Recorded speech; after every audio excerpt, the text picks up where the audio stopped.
Olá, muito bom dia a todos. Hoje nós vamos fazer o estudo sobre o capítulo 10 do Evangelho segundo o Espiritismo. Bem-aventurados os misericordiosos. E eu vou iniciar com vocês uma prece. Deus nosso Pai, amado Mestre Jesus, lhe pedimos paz, proteção, para que possamos estar de coração aberto para ouvir os seus ensinamentos. Pedimos, Mestre, sabedoria, perseverança, calma, que acreditemos que tudo vai melhorar a cada novo dia. Então, quero agradecer a presença de todos e hoje nós vamos falar sobre a parábola de Jesus sobre perdoar, porque se nós perdoamos, nós seremos perdoados. A misericórdia significa compreender a miséria do outro e acolhê-la em nós. E ela é completamente doçura. E quem tem essa virtude é brando, é pacífico. E ela consiste no esquecimento e no perdão às ofensas. Porque muitas vezes nós carregamos as mágoas, os rancores para com o próximo, né? Porque ele fez alguma coisa para nós. E quando nós carregamos esse ódio, esse rancor, a nossa alma, ela perde a sua elevação. Ela não se eleva acima desses insultos. E ela acaba ficando desconfiada, cheia de fel, e é contrária à calma e à mansietude e à caridade que ser misericordioso nos proporciona. Porque quando eu quero atingir o outro, o primeiro a ser atingido sou eu mesmo. E quem afirma que nunca vai perdoar o outro, certamente chegará o momento em que ele vai ser questionado sobre os seus próprios erros. E como que ele vai ser perdoado se ele não foi capaz de dar o perdão? Jesus, ele traz para nós que a misericórdia, ela não tem limite, porque nós temos que perdoar os nossos irmãos 7 vezes, não 7 vezes, mas 70 vezes 7 vezes. Isso não é uma conta matemática para que nós fizermos para saber exatamente o quanto que nós temos que perdoar. Mas sim, é uma forma simbólica que Jesus trouxe de dizer para nós que devemos perdoar infinitamente, o quanto nos for possível perdoar o outro. Entender que o outro, ele está ali com as suas dificuldades, mas ele vai melhorar um dia. Ele está na sua caminhada também. E há diferentes formas de se perdoar. Tem aquela forma que é grande, que é nobre, que é verdadeiramente generosa, né? Que está repleta de delicadeza, sem nenhuma segunda intenção, e que respeita o amor próprio do outro e ajuda aquele irmão que está ali. Mas há também aquele tipo de perdão que a gente faz impondo condições ao outro, muitas vezes ou humilhando, né? Porque nós não estamos dando perdão, nós estamos alimentando o nosso orgulho ferido, aquele sentimento que está ali nos corroendo por dentro. Então, quando nós perdoamos, impondo condições, exaltando a dificuldade do outro, falando: olha, apesar de você fazer isso, eu vou te perdoar. Então, esta fala que nós temos é uma fala que machuca, que humilha o outro, né? Então, nós devemos substituir isso pelo perdão sincero e verdadeiro, porque perdoar o outro não é só um benefício para aquele que é perdoado, e sim para nós, porque nós vamos desprender esse sentimento da mágoa, do rancor.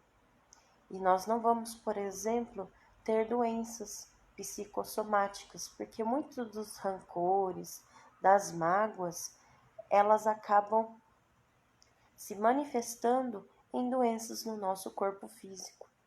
E se a gente consegue desvencilhar disso, nós vamos ter qualidade de vida, nós vamos ter uma saúde boa, porque a nossa mente vai conseguir estar bem.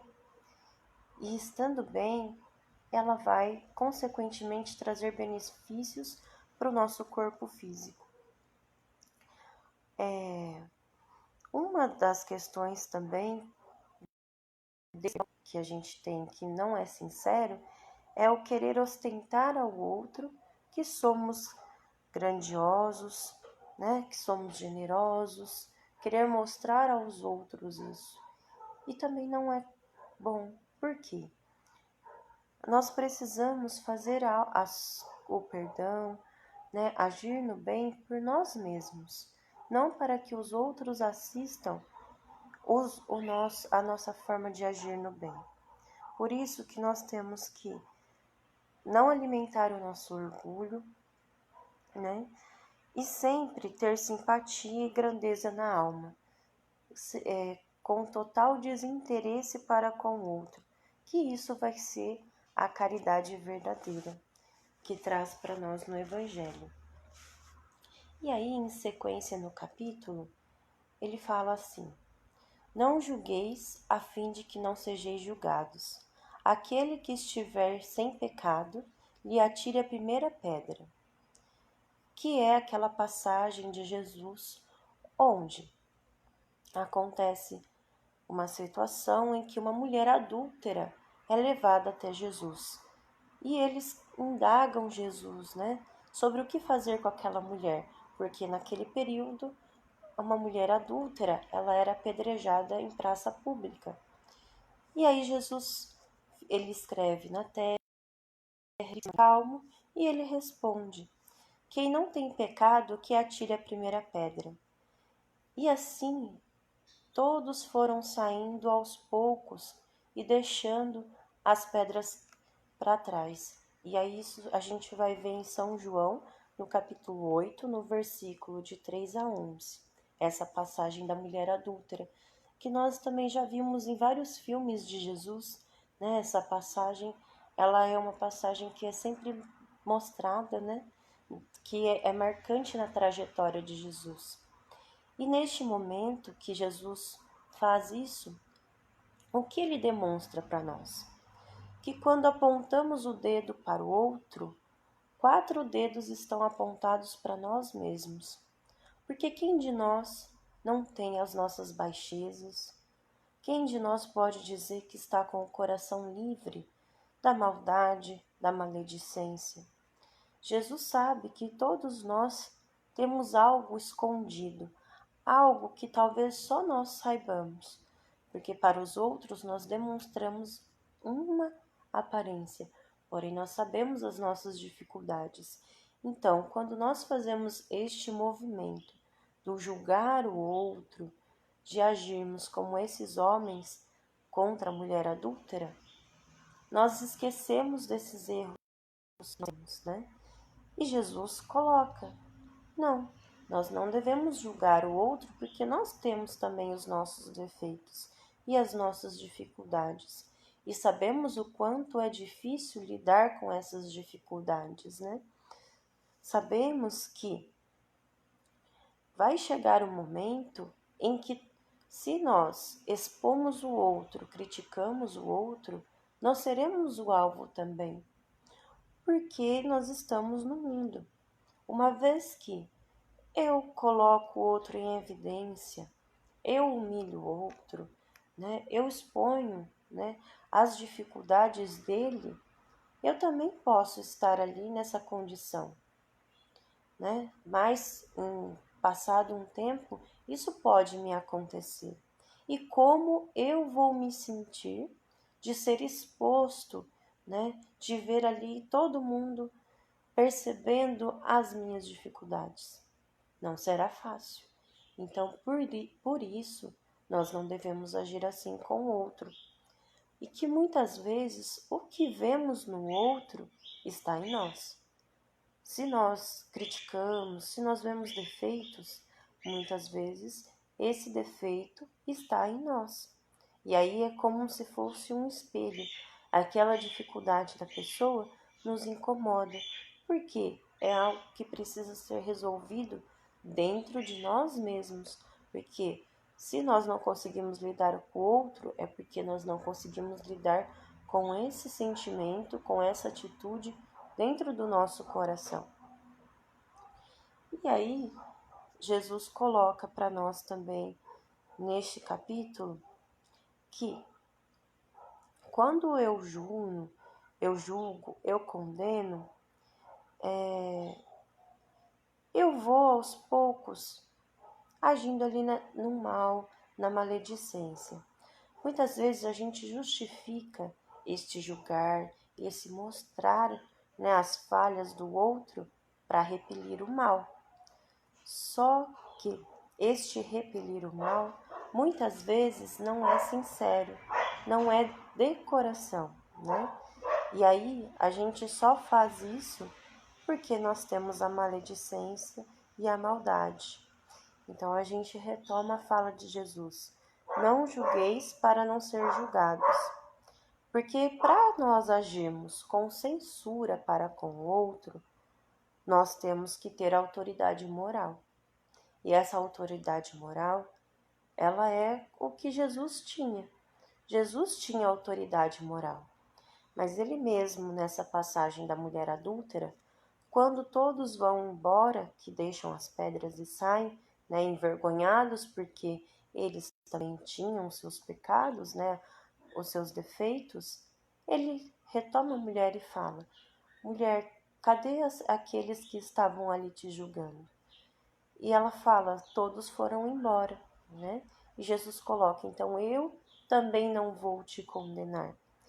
Pode ir em paz e não peques mais, né? Reflita sobre as suas ações, né? Haja no bem. Então Jesus, que tinha aquela autoridade moral, que era a persona do bem na terra, da misericórdia infinita, do amor, se ele, que tinha todas essas qualidades éticas e morais, ele não agiu julgando a pequenez daquele que está com consciência íntima, que temos as nossas dificuldades, que temos os nossos erros, porque nós vamos agir nesse julgamento, né? E aí ele traz, né, na parte final, né, desses itens, sobre o perdão às ofensas. E aí ele retoma a fala, né, do perdoar não 7 vezes, mas 70 vezes 7 vezes, que é esse perdão infinitamente, esse perdão constante ao outro, né? Porque Jesus faz uma alegoria, né? E ele coloca novamente a misericórdia, que se somos misericordiosos, nós compreendemos a miséria do outro, acolhemos ela, e aí nós vamos ser brandos e humildes de coração. E nós vamos ter ali várias outras qualidades. Quando eu compreendo as dificuldades, eu acolho essas dificuldades e eu dou a mão para aquela pessoa para que ela possa ser melhor, para que ela possa caminhar no bem. E aí ele fala sobre perdoar os inimigos. Porque perdoar os inimigos é pedir perdão para si mesmo, porque é se tornar uma pessoa melhor. Porque quando perdoamos um amigo, nós estamos agindo ali com amizade, né, com carinho, né? Só que é mais difícil perdoarmos os inimigos. É mais difícil nós respirarmos, não levarmos aquele rancor e aquela mágoa no nosso coração. Por quê? Quando nós esquecemos o que aconteceu e trilhamos o nosso caminho, há uma libertação daquela pessoa.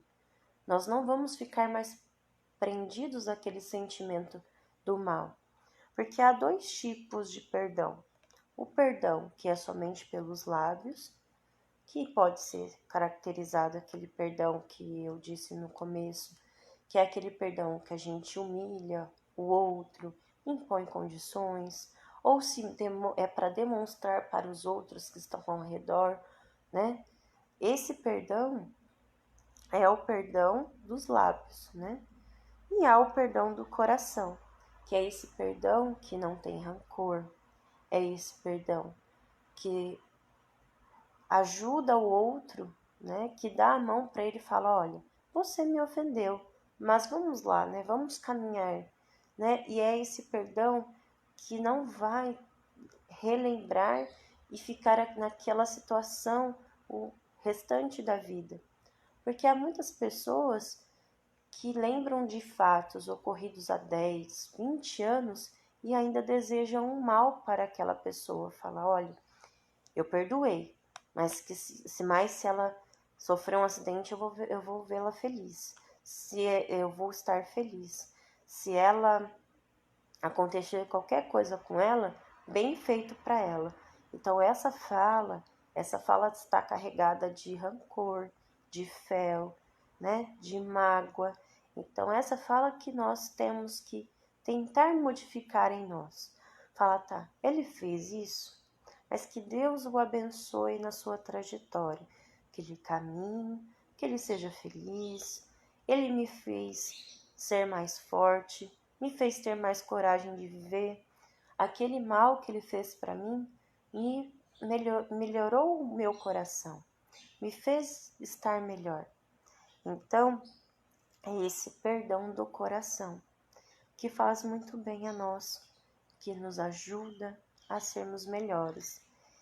E aí vai chegar um momento em que nós não vamos mais nos ofender pelas coisas cotidianas, vai chegar um momento em que essa misericórdia fará parte de nós, né?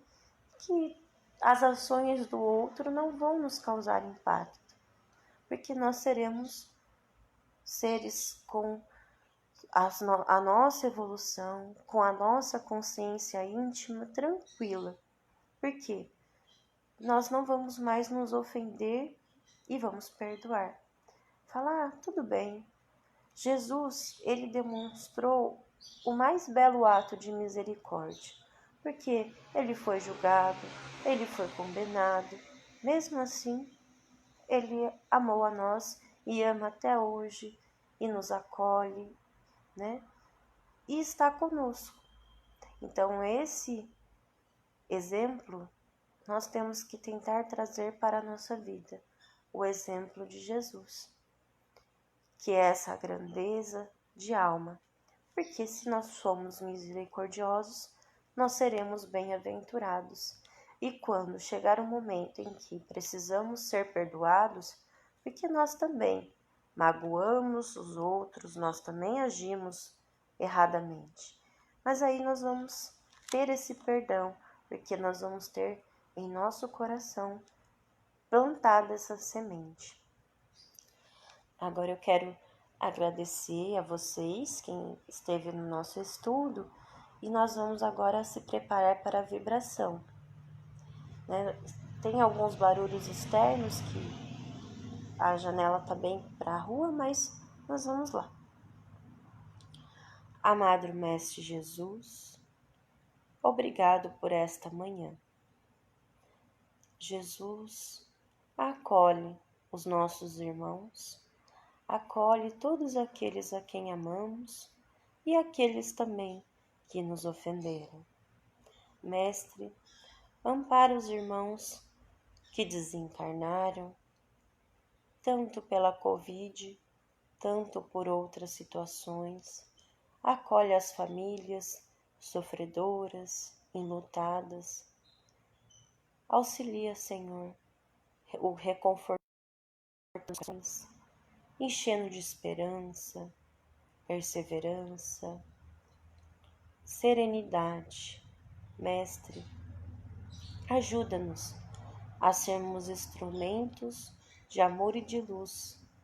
Ajuda-nos a sermos pessoas boas, a sabermos ouvir, a olharmos para o outro com doçura e com amor. Ajuda-nos a termos palavras de consolo e de amor, sempre. Mestre, abençoe aqueles que estão num momento de grande dificuldade, no alimento, a falta do alimento na mesa, que o Senhor acolha, que o Senhor socorra as famílias que estão passando por grandes necessidades, crianças. Acolhe, Senhor, todas as comunidades, onde há pessoas que lutam, que persistem, mesmo com tantos percalços na vida e tantas dificuldades. Acolhe, Mestre, aqueles que estão pelas Campinas, pelas ruas do país, sem teto, com frio, com fome, que o Senhor encaminhe os seus mensageiros de amor para o auxílio. Abençoa, Senhor, aqueles outros que cometeram erros, como aqueles que estão nos presídios, nas fundações casa. Acolhe, Senhor, que eles também possam refletir sobre as suas ações e buscar serem melhores a cada dia. E cuida, Senhor, da família Vovô Nestor, todos os colaboradores, as famílias que são assistidas, todos aqueles que já estiveram dentro da instituição e aqueles outros que ainda estão. Acolhe todos aqueles que deram um pouquinho de si para que essa obra estivesse na terra, essa obra de Jesus.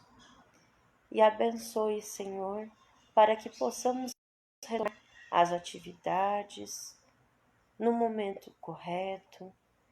Ilumina para que toda essa situação da pandemia melhore.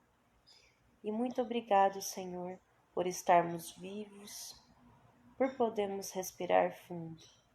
Obrigado por este dia tão bonito, de céu azul, Obrigado pela natureza, obrigado por tudo que o Senhor nos deu, a nossa família, aqueles a quem amamos. E abençoe, Senhor, hoje e sempre o nosso caminho. E fica conosco ao longo desta semana, hoje e por todo sempre. Então, quero agradecer a todos que estiveram conosco. Agora a próxima live sobre o estudo do Evangelho será na terça-feira, às 7h30. Então, muito obrigada a todos e um bom domingo.